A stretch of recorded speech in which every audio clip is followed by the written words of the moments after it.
Les Vikings portaient-ils des casques à cornes? Tout le monde a certainement déjà vu ces images d'Épinal représentant des guerriers vikings arborant fièrement un casque à cornes ou à ailettes. Illustrations, publicités ou films, ces images ont fait le tour du monde et ont largement contribué à la construction des mythes sur les Vikings. Mais qu'en est-il de la réalité?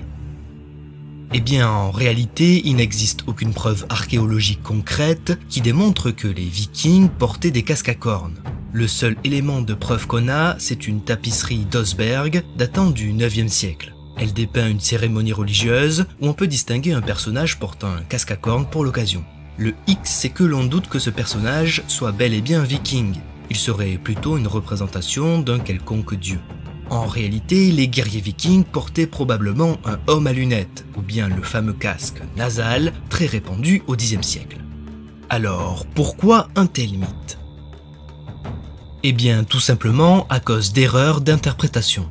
En effet, on a retrouvé des textes romains et grecs parlant de peuples du Nord dont, semble-t-il, les guerriers portaient des casques à cornes.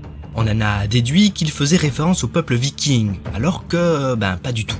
Ils décrivaient en réalité d'anciens peuples du Nord, disparus bien avant l'époque des Vikings, qui débuta vers la fin du 8e siècle.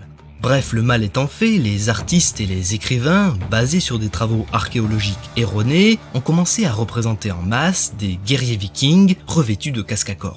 Et ainsi, en quelques décennies, et contrairement à la réalité, le couvre-chef à cornes est devenu un symbole universel des peuples vikings.